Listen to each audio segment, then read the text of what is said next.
नमस्कार। चलिए आज एक ऐसी प्राचीन यात्रा पर चलते हैं जो बाहर की दुनिया से शुरू होती है पर खत्म हमारे अपने अंदर होती है। आज हम भावना उपनिषद के रहस्यों को समझने की कोशिश करेंगे। एक ऐसा ज्ञान जो हमें खुद को एक बिल्कुल नए नजरिए से देखना सिखाता है। चलिए एक सवाल से शुरू करते हैं। कभी ऐसा लगा है कि हमारे अंदर एक पूरा का पूरा ब्रह्मांड छिपा हुआ है? क्या हो अगर ये शरीर जिसे हम रोज आईने में देखते हैं, ये सिर्फ मांस और हड्डियों का एक ढांचा ना हो, बल्कि एक जीता जागता पवित्र मंदिर हो?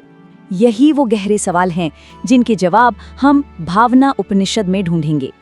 देखिए, भावना उपनिषद कोई साधारण किताब नहीं है, बल्कि ये खुद को जानने का एक नक्शा है, एक गाइड बुक।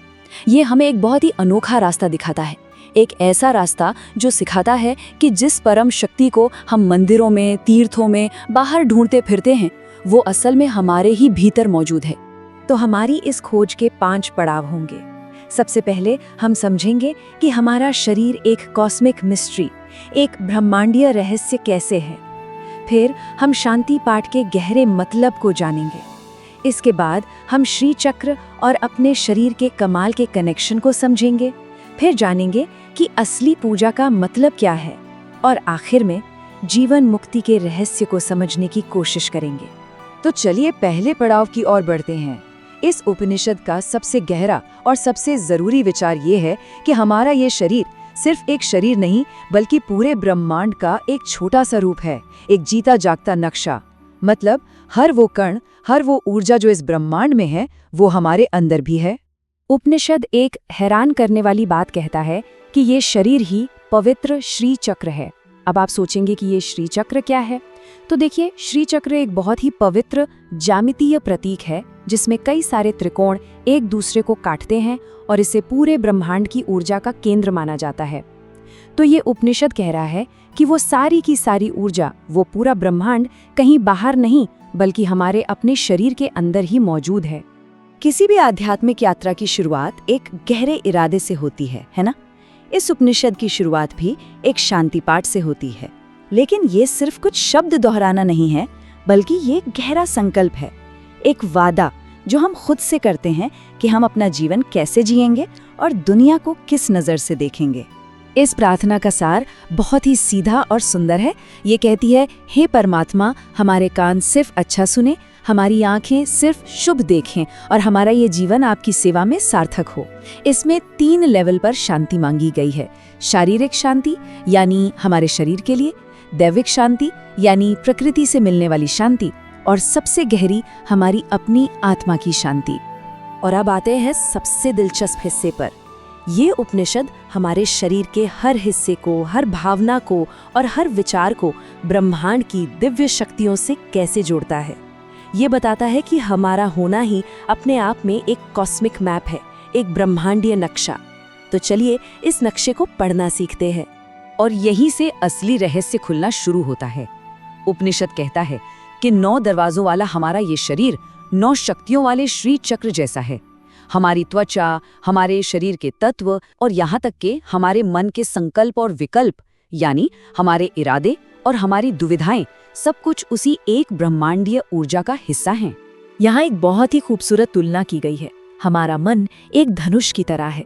जैसे धनुष तीर को एक दिशा देता है ना, ठीक वैसे ही हमारा मन हमारे विचारों और इंद्रियों को एक लक्ष्य की ओर साधता है, उन्हें बाहर की दुनिया की तरफ भेजता है। हम जो भी सोचते हैं, जो भी करते हैं, उसकी शुरुआत हमारे मन रूपी धनुष से ही होती है। और हमारी इच्छाएं, हमारा प्यार, हमारी नफरत, उपनिषद इन्हें सिर्फ मामूली भावनाएं नहीं मानता।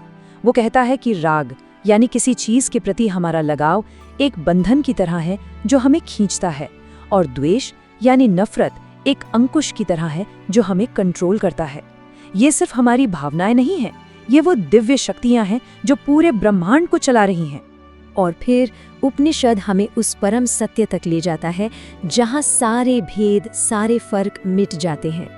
जानने वाला यानी हम खुद, ज्ञान यानी जानने का प्रोसेस, और ज्ञेय यानी वो जिसे जाना जा रहा है। उपनिषद कहता है कि ये तीनों अलग अलग हैं ही नहीं, ये सब एक ही चेतना के अलग अलग रूप हैं।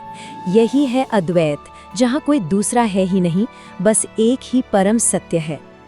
तो जब हम ये समझ जाते हैं कि अरे सब कुछ तो हमारे अंदर ही है, तो पूजा का तरीका भी पूरी तरह बदल जाता है ना? अब पूजा कोई बाहर की रस्म नहीं रह जाती, बल्कि एक गहरा अंदर का अनुभव बन जाती है। बाहर की दुनिया से ध्यान हटकर भीतर की यात्रा शुरू हो जाती है। तो सबसे जरूरी बात क्या है?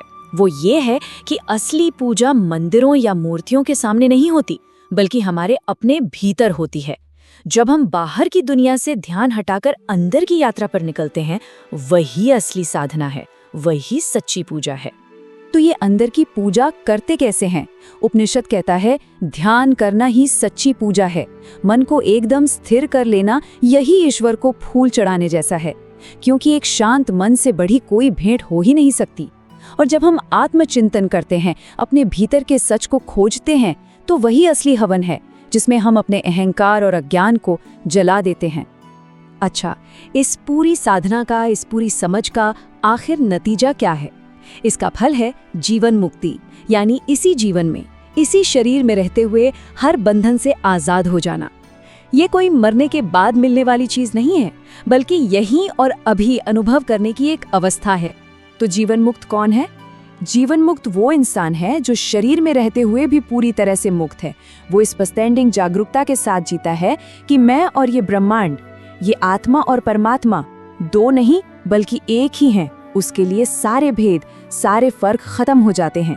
उपनिषद एक बहुत ही सीधी बात कहता है कि जो इंसान 3 मुहूर्त यानी करीब करीब 2.5 घंटे तक इस भावना में टिक जाता है, इस एहसास में पूरी तरह डूब जाता है कि सब कुछ एक है, वो इसी जीवन में मुक्त हो जाता है। उसे शिव योगी कहा जाता है। यहाँ समय से ज्यादा उस अवस्था की गहराई मायने रखती है। और अंत में भावना उपनिषद का पूरा सार बस एक ही विचार में छिपा है। दुनिया के सारे तीर्थ, सारे ग्रंथ, सारी पूजाएं, इन सब का एक ही लक्ष्य है, खुद को जानना। क्योंकि खुद को जानना ही असल में परमात्मा को जानना है, और यही सबसे बड़ी और सबसे सच्ची साधना है।